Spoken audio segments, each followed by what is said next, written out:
pour saluer la mémoire d'Aurélie, lui rendre hommage et surtout saluer son courage. C'était une personne qui, dans toutes les étapes de sa vie, était très courageuse et elle l'a manifesté à Villejuif. Et j'apprends qu'elle a permis de sauver plusieurs centaines de personnes. C'est une personne merveilleuse de santé, qui disparaît, qui va laisser un grand vide à Caudry. Elle participait à beaucoup de manifestations caritatives, elle était bénévole dans beaucoup d'associations. C'est vraiment une grande perte pour nous, mais d'un autre côté, elle a permis d'éviter un massacre et je crois que jusqu'au bout, ça aurait été une personne très généreuse. C'est pour ça aussi qu'il y a évidemment beaucoup de monde qui est attendu ici à Caudry. Il y a beaucoup de monde malheureusement parti parce que on est en période de vacances, mais il y aura beaucoup de monde, je le pense. Vous voyez déjà derrière moi, la foule se rassembler. Oui.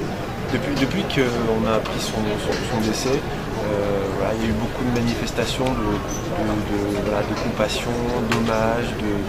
On a énormément de mails qui nous arrivent, énormément de messages de sympathie, de condoléances, et on espère pouvoir lui faire obtenir la Légion d'honneur. Mais si elle ne l'avait pas, je ne comprendrais pas.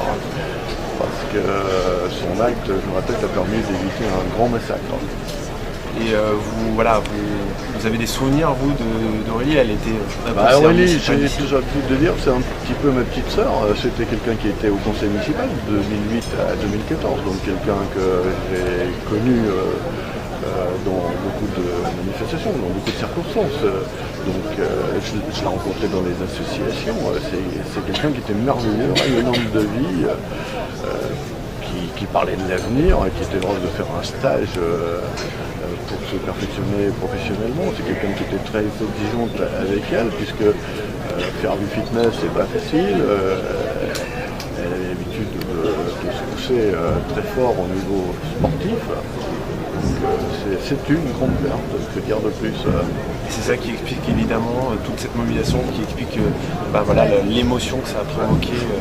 Je pense que le fait que ce soit Aurélie Châtelain ajoute encore plus de monde à la manifestation.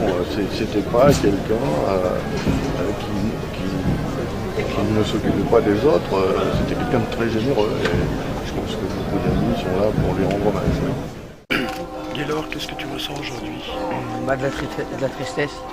Énormément, je suis vachement touché par ce qui s'est passé. Et on ne réalise pas trop, mais là on commence à réaliser qu'elle ne sera plus parmi nous. Tu en as gardé des bons souvenirs? Bien sûr. Je n'oublierai jamais ce qu'elle m'a dit le jour où je l'ai rencontrée dans la salle. Elle m'a demandé de gagner ce soir-là. Et avec son grand sourire, c'est ce qui m'avait marqué énormément. C'est pour ça que je suis venu une fois qu'elle m'a rencontré. Les mêmes habits. Finalement, tu es venu avec ton cœur aujourd'hui, pas avec tes poings. Bien sûr. Merci.